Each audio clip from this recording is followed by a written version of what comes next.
Adam Whitty. Welcome back to another episode of Build Your Authority. Move hard. There it is. Hi, Adam. How are you, sir? Joe, I'm good. It is great to see you, and I am excited for today. Yeah, last season we talked about, I jokingly said, Adam, what's the ROI in authority and what's the return? How do we keep track of what authority is?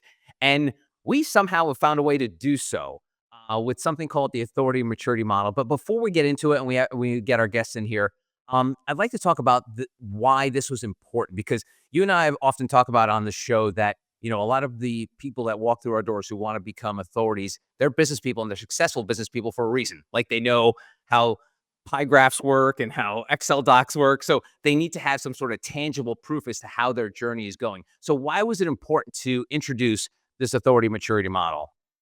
Yeah, well, you nailed it on the head. Authority is a concept that people understand, they latch onto, and they see the relevance and importance of. But the first question is, well, how am I going to get there?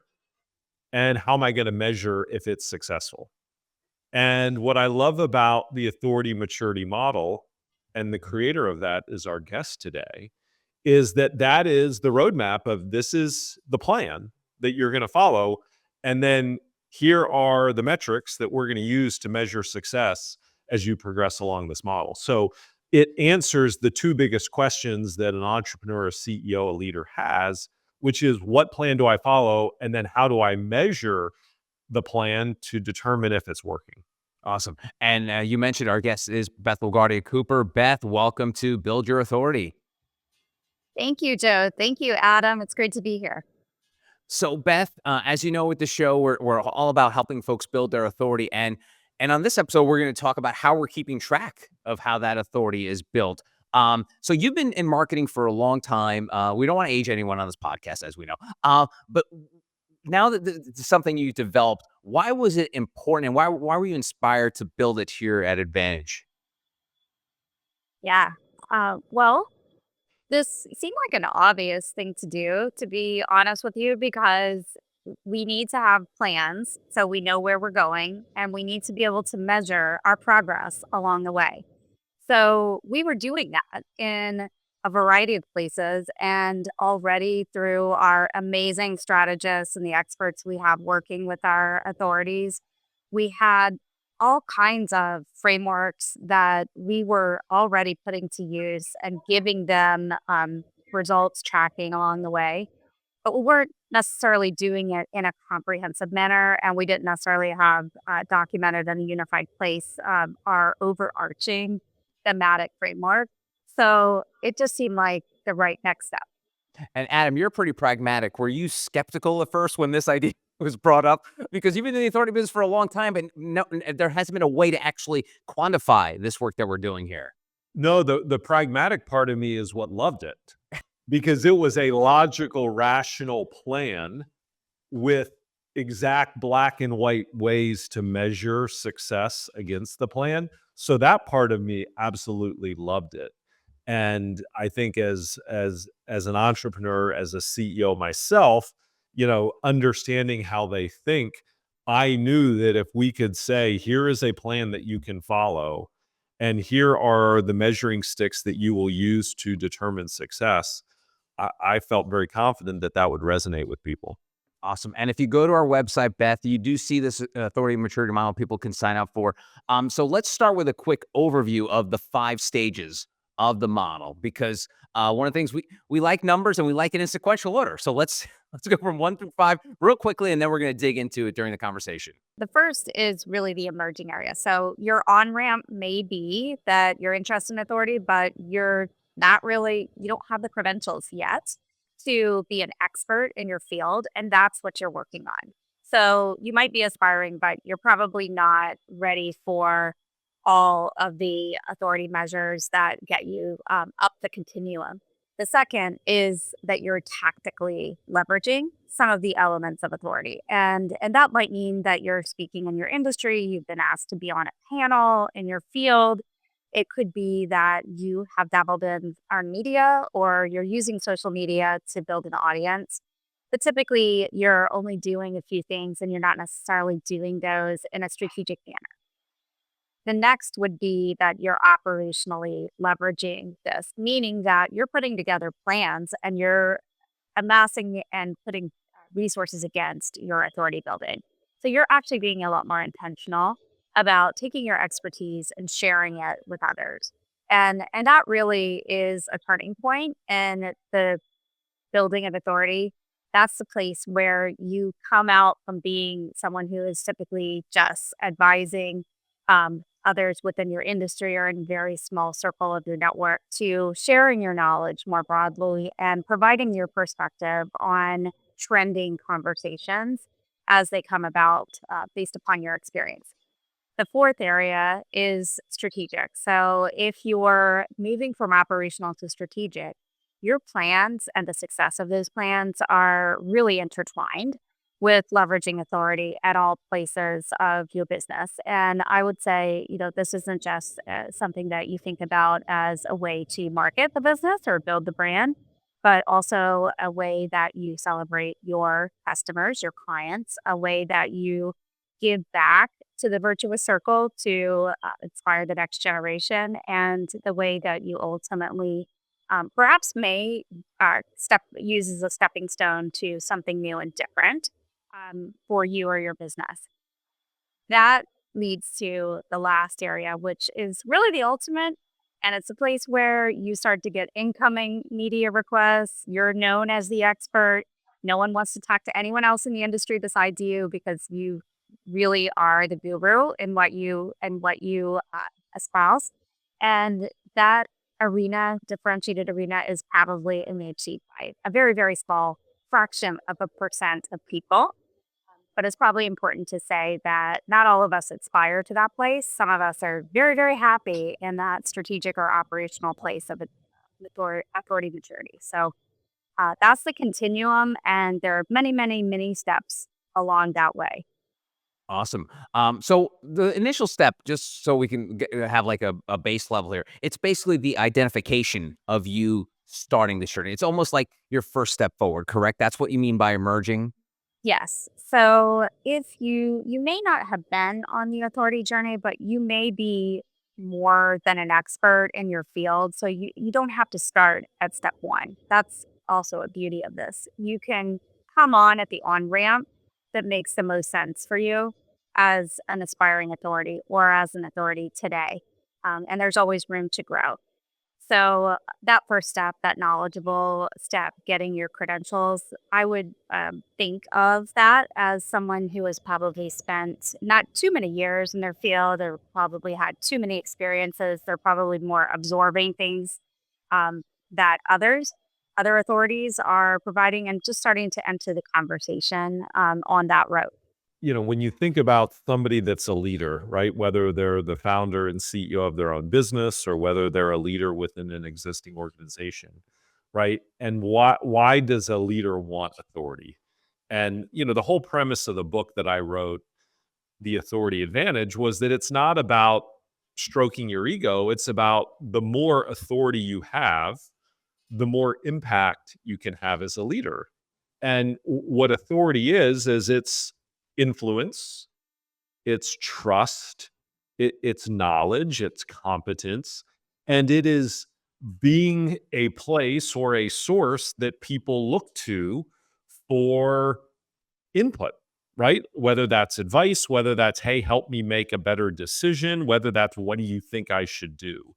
And so it's very noble for leaders to want to seek authority if used in the right way, right? Authority for impact, not authority for ego. And to Beth's point, that emerging leader, that's somebody that probably has a title that conveys authority. Maybe they have an academic degree that would convey some authority, but it might be limited to just those few things.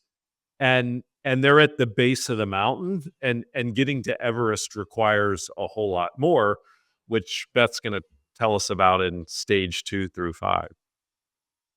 Yeah, and what's interesting about it too, Adam, what Beth mentioned earlier was the fact that not everyone's going to start at the same point.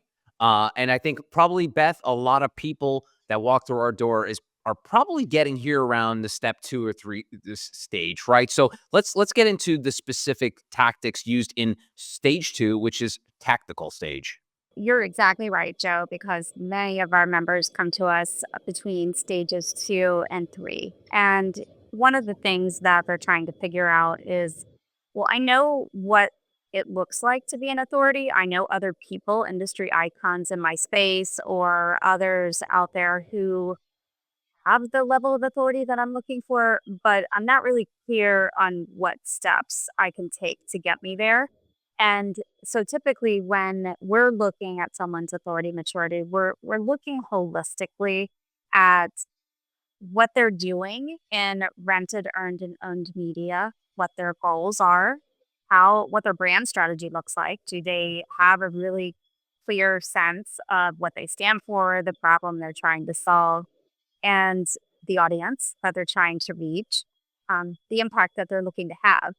And ultimately, what are the resources and the commitment that they're willing to put against that? Because this is not something that typically happens overnight. Wouldn't it be great if it did? But most of the very meaningful goals that we have in life do take effort and time to come to fruition. And that's why we take a look really holistically, not just at you, but also at your market space to understand where the gaps are that you could fill in with your differentiated message, as well as what your audience is looking for. So, what are they valuing? Where are they showing up for conversations? And probably when you're at stage 2, you are reaching some of those platforms, and you probably have some dabbled with some success into some of these areas. But likely there are strategic bets, as we like to call them, that you can place with the right assets and the right media platforms to accelerate your path along that continuum to being known more as that authority that we're talking about, that you have aspired to, that you might see in someone else. So there's a lot to it. There are like 125 measures on the continuum that we're taking a look at. But at the end of the day, you can't do 125 things. You have to start somewhere. And it's really important to narrow down the 2 or 3 or 5 strategic bets that make up the formula that's right for you. And Joe, the word that you should think about as you progress along this model is strategic, right? So the more you progress along the model from stage 1 to 2, 2 to 3, 3 to 4, 4 to 5, the more strategic you become, right? Somebody that's in stage 1 or stage 2, they may have a limited amount of authority already, but it wasn't necessarily strategic and it wasn't intentional, meaning they were not taking intentional actions for the purpose of building their authority, building their thought leadership. As you get into stage 3 and then 4 and certainly in 5, the amount of strategy that you place to the task grows in significance, and the intentionality of all the actions that you take in building authority grows in size as well. Awesome. And so let's bridge it a little bit here then, Beth. 3 and 4, like Adam mentioned, operational to that strategic.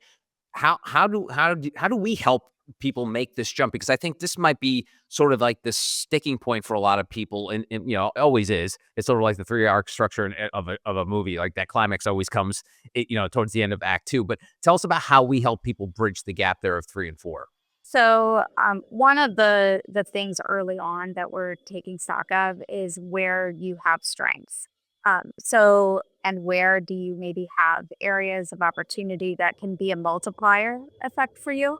And an example there would be a book.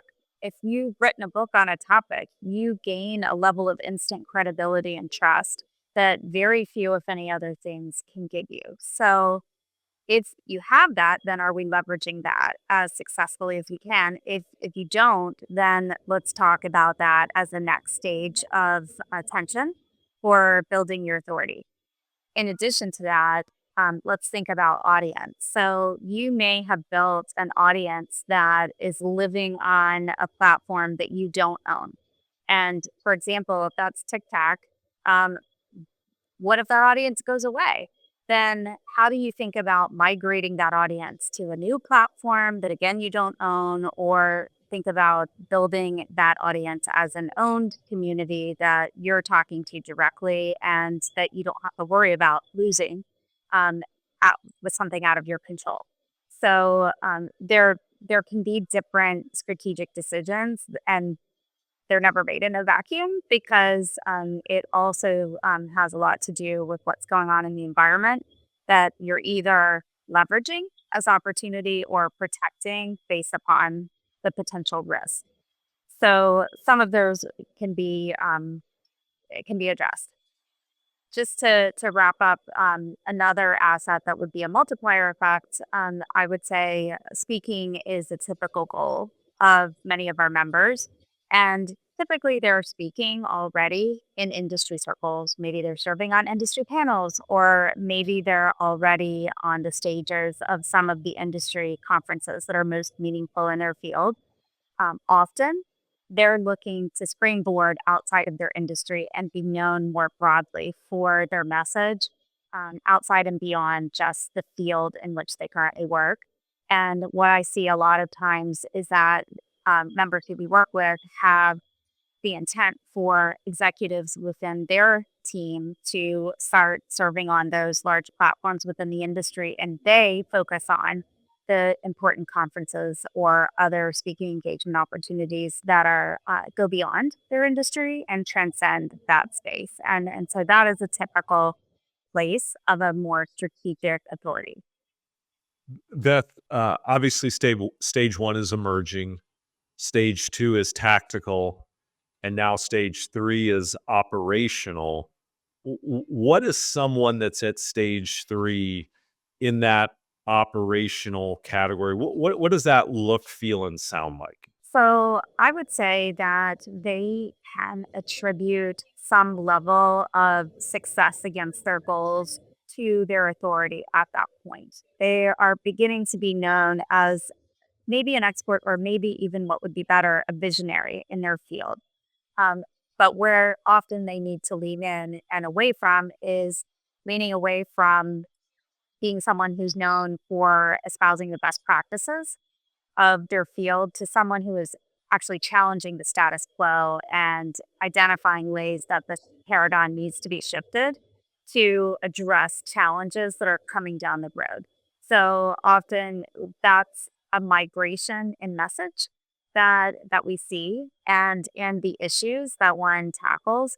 So I think that's often getting out of your comfort zone, because in the comfort zone, you're addressing what you've known, and what you've become known for is really being the best at what you do, and thinking bigger about how you can have an impact on the future by charting the course.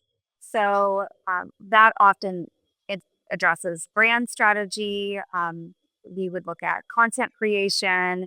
We would perhaps look at a body of work that's currently out there that you have and you're using for your authority, but you perhaps need to revisit and develop a new framework or new thinking around.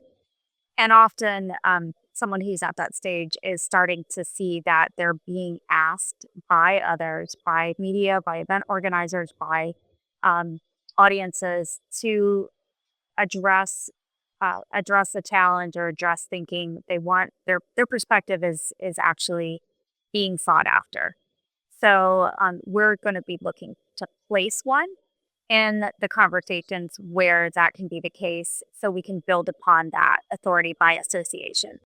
And so let's get to 4 and 5. What are the big differences? Obviously, 5 is differentiated when you've reached sort of the end game of it all. But what are the big differences between the 4 and 5 stage? It's almost like, using football references, like getting to the title game, but then like losing the title game and then not making it to the Super Bowl. Like, what are the big differences between 4 and 5? There are so many things that I would say differentiate that person at the differentiated state. But an example would be, I am working in your field, and the only person I want to partner with is you. And if you're not available, I'm not even sure if I want to partner with anyone else, because no one comes close to your unique superpowers, your unique authority, and your unique capabilities.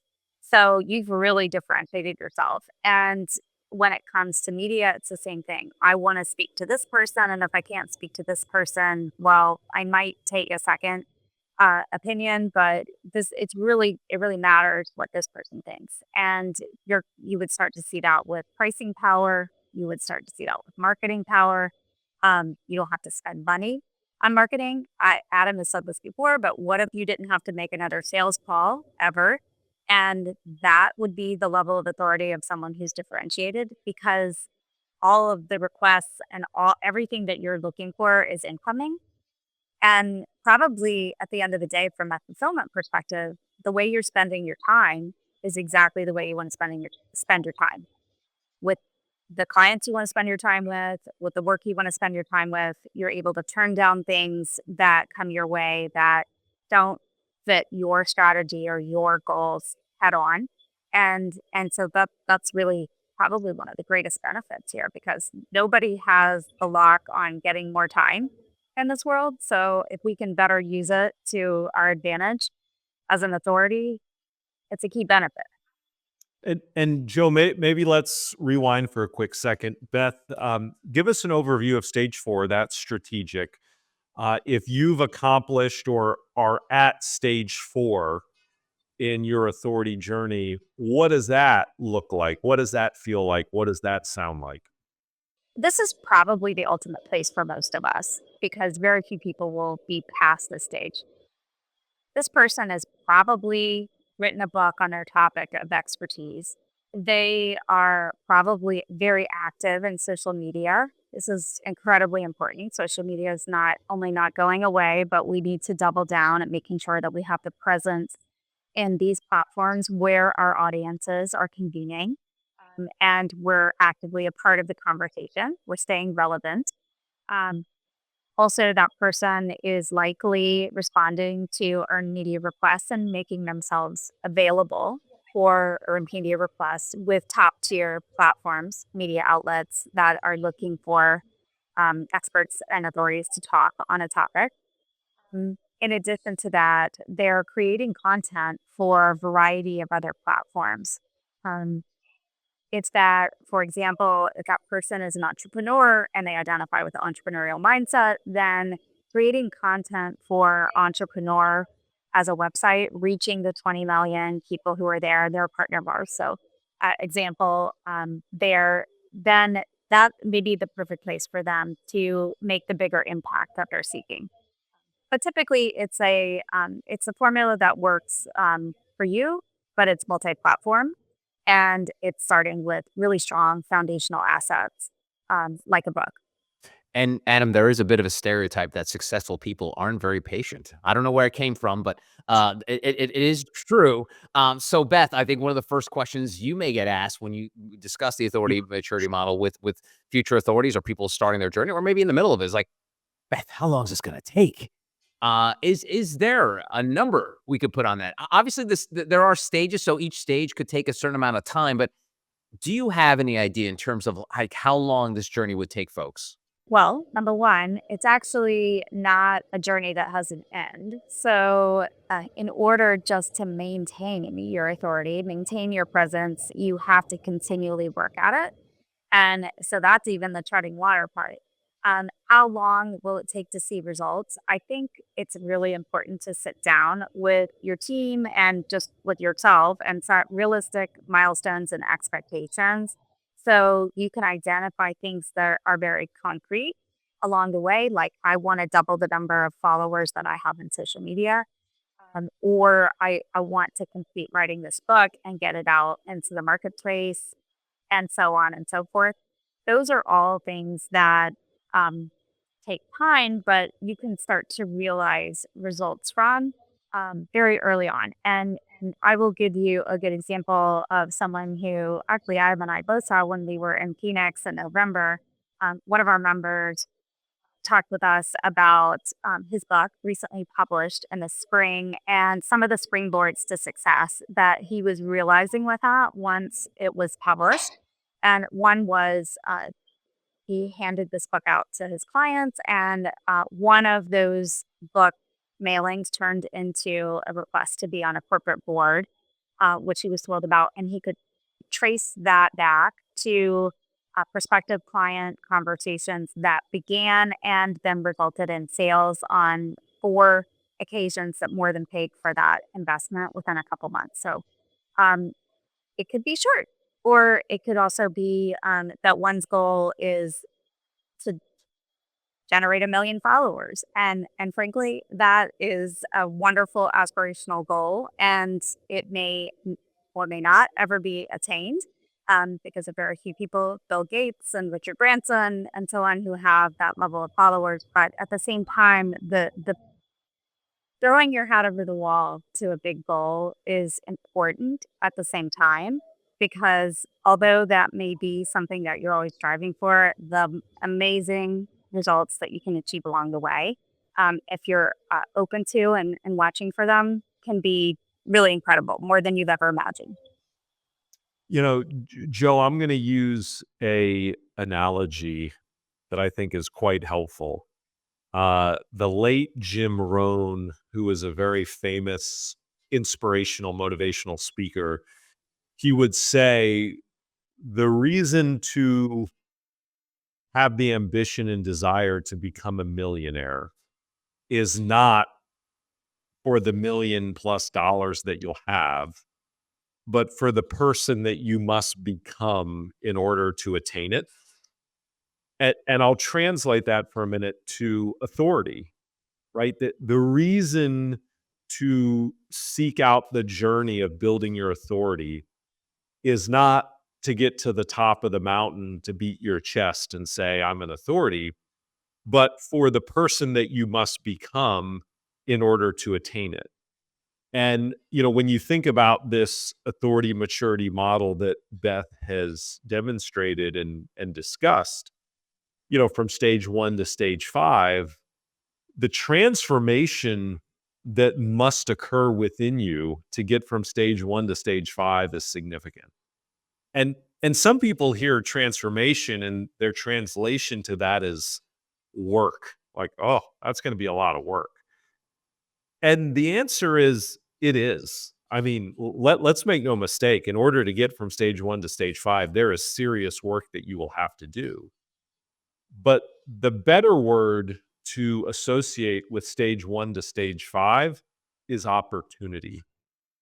When you get to stage 4 and stage 5, the number of opportunities that will come to you, that will come to your business, will be astounding.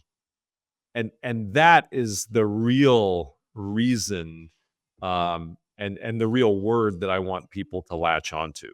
The person that you will become as a result of taking this authority journey, it will make you a better person, and the end result of that will be opportunities that probably you never even would have imagined possible beforehand will come to you. Mm, I love that. And Beth, I feel like authority may be a new word for a lot of people, but personal branding, I think a lot of people are more aware of. How does personal branding play a role in the authority maturity model? Because I think that for most folks, they're always like, "Yeah, I want to be a brand. I want to be the brand. I want to be a brand." But like the word authority may be something that they're maybe just starting to do. What are some of the maybe something like crossover, some of the parallels between the two? Also, people may call this thought leadership. And so, being familiar with building a personal brand and developing thought leadership, those are all akin to authority. Um, we like to use authority, but similarly, what you're doing is establishing your purpose, knowing your why, creating your building your audience, and understanding the content and the messages that are going to differentiate you in the space, and that you have something to say about, to make a difference. And obviously you need to know what action you're compelling people to take, and all of that sounds very similar to writing a creative brief in marketing or building a personal brand strategy. One page brand strategies look like this. And at the end of the day, this is really no different. But I will say that a lot of the people we work with are used to doing that for their corporate brand, that they're not used to doing that for their personal brand, them as people. And what we've all realized, especially over the last 5 years, is that consumers want to hear from their leaders. They want to hear from the people behind a brand more than they want to listen to the company with no person behind it. At the end of the day, people buy from people, people build relationships with people, not with companies and not with corporate brands. So it's a little bit of an uncomfortable space sometimes for a member to come out from behind the desk and begin to build their brand and try to reconcile how that sits with their corporate brand if they're still working in a corporate space. Um, so we come into this all of the time with members who say, "Well, how are these going to conflict, or will one take away from the other?" And the way to think about this is that building a personal brand is actually providing another gateway to your corporate brand. And in addition to that, it takes you out of the space where you're positioned for your company as an operator with something to sell. And as Adam talks about in his book, positions you as someone he's a thought leader with something to teach. So to do that, you've got to know what your brand stands for, and you've got to build that brand so that you are a trusted, credible expert on the topic that you're talking about. Beth, Stephen Covey, the famous author, in his book, The 7 Habits of Highly Effective People, rule number 2 was begin with the end in mind. That was the second habit. And I'm curious, how do the goals that one has affect their journey on their authority maturity model? Yeah, I mean, it's something that we talk about all the time at the outset. Let's start with that end in mind. Let's understand what you're aiming to achieve. And by the way, over time, we anticipate that that could change a little bit. Or hopefully you achieve those goals and you're then setting new goals. So we will start with the end in mind and use that. For example, typically that goal might be to grow my business, to try new business opportunities, to be using that word opportunity. It may be to make an impact, a societal impact. I really want to start a movement on empathy, for example. A third might be I'm really looking to maintain my relevancy and cement my legacy in my field. I have a lot of knowledge and expertise to give back, and I want the next generation to have the benefit of that while I'm still in this space. Um, so it could be any of those things. And then we would take that goal and use all of the framework of the maturity model to help us understand where is it going to make most sense for you to invest to achieve those goals.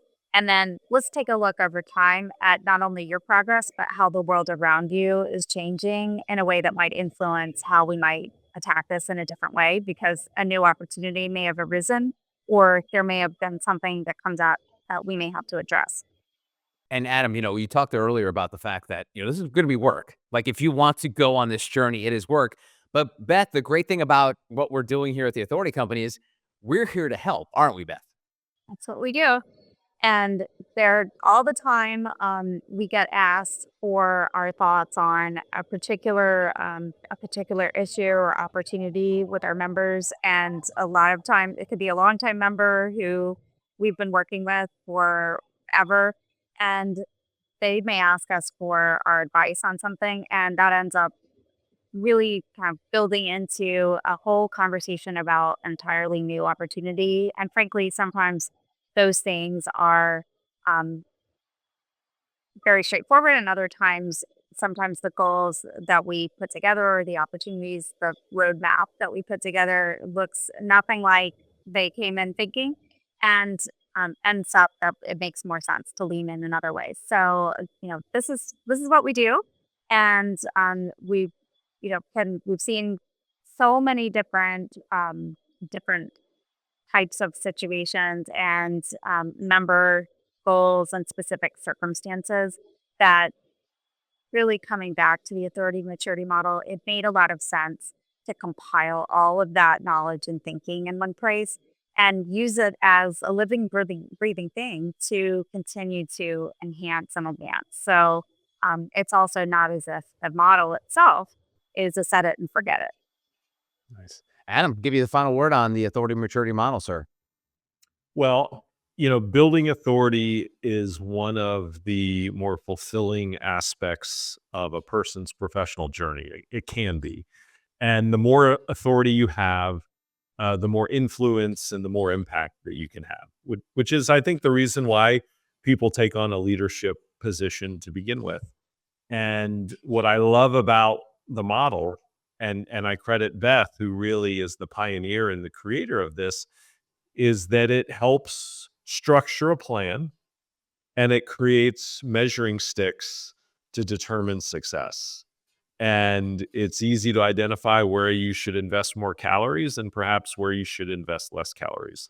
So she's taken something that's abstract, that's aspirational, and she's really operationalized it in a way that people can put it into action to feel and see the benefits of it. And I absolutely love it. I think every single leader that wants to build authority should get familiar with this model that she's created, should use it as their guide and as their plan, and you'll reap the rewards as a result of that. Awesome. And Beth, the model is available at theauthoritycompany.com. And if you click on authority, but if folks want to find out more about you, want to get in touch with you, if they have additional questions about the model, where should they start? Or they can reach out to me on LinkedIn, Beth LaGuardia. Love to talk with you. And if we can help in any way, I'd love to find that out. Let's explore it. Beth, thanks so much for the time. Really appreciate it. Thank you both. It's been great to be here. Adam, well done. Authority maturity model episode is in the can. And so I never asked you, Adam, have you taken a test? Have you taken the authority maturity model? You better believe it. You better believe it. Beth's got me on the model. Oh, Beth, let me bring you back in here. Where's Adam along in the stages of 1 through 5? Is he still is he I'm still not working? a 5. You're not a 5. No, I'm not a no, 5. he's not a 5. He's not a 5. I would say he's between 3 and 4. And actually, he's probably made a lot of progress on us this year in the last 12 months. And part of that is due to your work together on this podcast and his diligence and being a lot more active on social, which I think has just been a huge lift. And you can see the benefits of that. And all the members who are quick to comment and thank us and appreciate you calling them out. It's that personal touch. And Joe, let me add one last thing. Authority is a journey. It's not a destination, right? And Beth said earlier that, it's not like you get to the top and you get the gold medal and say, I'm done. Because remember, your authority is your relevance. And if you get out of the game and stop playing, you immediately start losing relevance. And so as long as you want to be relevant in your industry or in your space or in your community, you've got to constantly be working on building and enhancing your authority. And when you stop, that's kind of when you start to disappear.